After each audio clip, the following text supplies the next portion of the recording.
Bismillahirrahmanirrahim. Assalamualaikum warahmatullahi wabarakatuh. Alhamdulillah, wassalatu wassalamu ala Muhammad wa ala alihi wa ashabihi ajma'in. Pada kesempatan kali ini, marilah kita mengkaji atau mempelajari ragam bunyi panjang bacaan. Ragam bunyi panjang bacaan merupakan salah satu aspek dari konsep metode bunyi dalam belajar tahsin. Ragam bunyi panjang bacaan kita kelompokkan menjadi 3 bagian.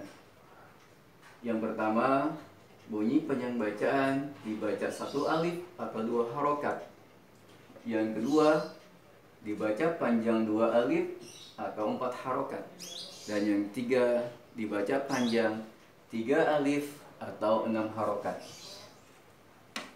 Mari kita membahas yang bagian 1, yaitu bunyi panjang bacaan 1 alif atau 2 harokat. Di sini terdapat beberapa contoh ayat-ayat yang kita panjangkan bunyinya menjadi 2 harokat atau 1 alif. Yang pertama ada mad asli. Yang kedua ada mad tamkin. Yang ketiga ada mad arid lif sukun. Yang keempat ada mad iwad. Yang kelima ada mad lin. Yang keenam ada mad silah qasiroh. Dan yang terakhir mad badal. Mari satu persatu kita bahas apa yang menyebabkan bacaan-bacaan ini masuk ke dalam kategori mad.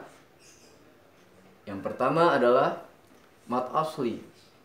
Contoh, wal-laili idza saja. Yang kedua, qul a'udzu birabbin nas. Yang ketiga, alladzi yuwaswisu fi sudurin nas. Perhatikan semua, pada masing-masing contoh terdapat kata atau kalimat yang dibaca 2 harokat atau 1 alif, yang merupakan kaidah dari mad asli.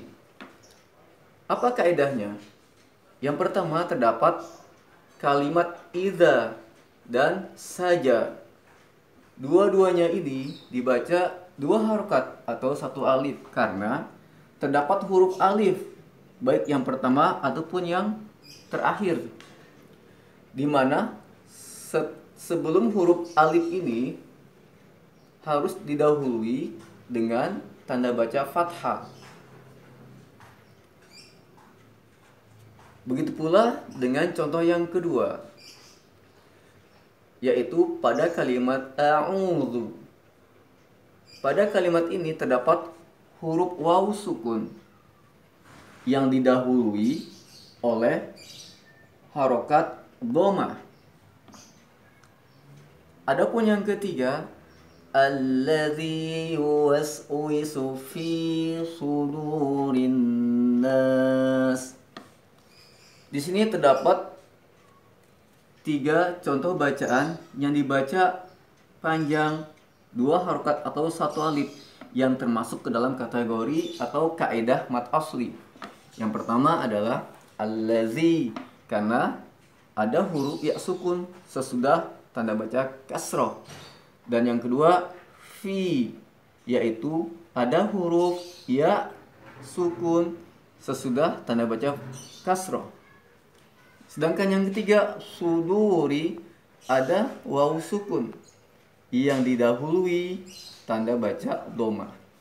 Dan inilah kaidah dari bacaan mad asli. Yang kedua, mad tamkin. Contoh, كلا إن كتاب الأبرار لفي علين. Pada ayat ini terdapat kata atau kalimat yang dibaca kaedahnya dengan mad tamkin, yaitu illiyin. Pada kaidah ini terdapat dua huruf ya. Ya yang pertama bertasdid dengan harokat kasroh, sedangkan ya kedua berharokat sukun. Dan ini harus berada pada akhir bacaan atau di wakof. Maka kaidah ini masuk ke dalam panjang bacaan mad tamkin. Yang ketiga, mad arid lisukun. Contoh, kalla bal la tukrimunal yatim. Pada kalimat atau bacaan ini terdapat kaidah mad arid lisukun, yaitu pada kata al-yatim. Kenapa? Karena terdapat bacaan yang masuk ke dalam kaidah mad asli. Tetapi ini terjadi di akhir bacaan atau wakof. Maka kaidahnya setiap terjadinya mad asli yang terletak pada akhir bacaan atau wakof, maka disebut dengan mad arid lisukun. Yang keempat, mad iwab. Contohnya, wannazi'ati gharqa. Pada kalimat ini ada kaidah yang merupakan kaidah dari mad iwad yang dibaca panjang dua harokat atau satu alif yang terdapat pada kata gharqa. Kenapa?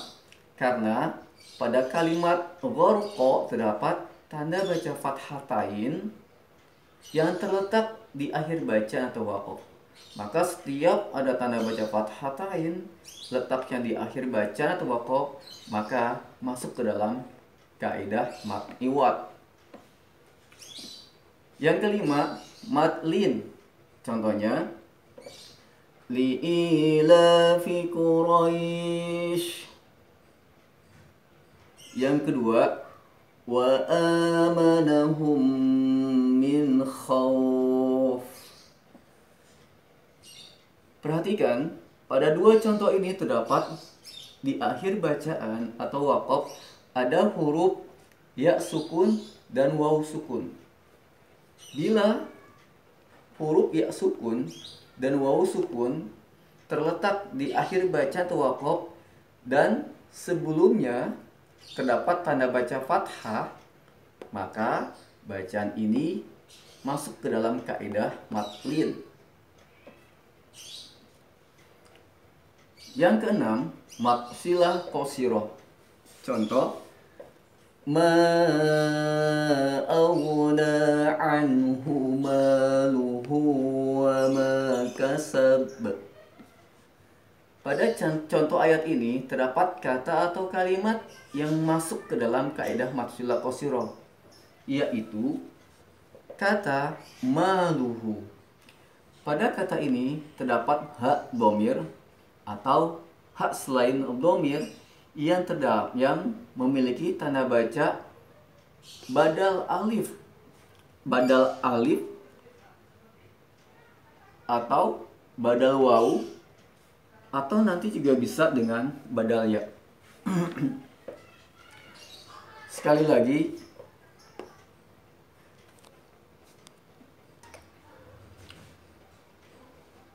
contoh bacaan mad silah qasiroh. Di sini terdapat kata maluhu. Pada akhirnya kata ini terdapat hak dhamir.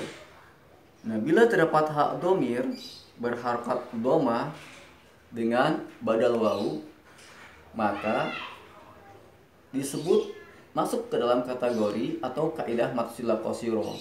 Bila saja setelah hak dhamir ini yang badal waw ada huruf hijaiyah selain hamzah. Begitu pula dengan hak dhamir badal ya. Sesudahnya terdapat huruf hijaiyah selain hamzah, maka kalimat ini masuk ke dalam kaidah mafsilah qasirah. Maaf, bukan ha badal alif, tetapi ha berdomah badal waw atau ha berkasroh badal ya. Dan sesudahnya terdapat huruf hijaiyah selain huruf hamzah, maka kalimat ini masuk ke dalam kaidah mafsilah qasirah. Dan yang terakhir mat badal. Contohnya, wa amma man utiya kitabahu biyaminih min ju'in wa amanahum min khawf liyazdadu imanan ma'a imanihim. Pada contoh mat badal di sini terdapat masing-masing ayat kalimat atau kata utiya, amanahu, dan imanan. Perhatikan pada kata-kata ini, yang pertama utiya terdapat hamzah berdoma, setelahnya ada waw sukun. Asli dari kata ini adalah utiya, aslinya adalah utiya. Jadi kaedahnya ada dua hamzah, yang pertama berharokat doma dan yang kedua sukun, maka dibacanya bukan utiya tetapi utiya.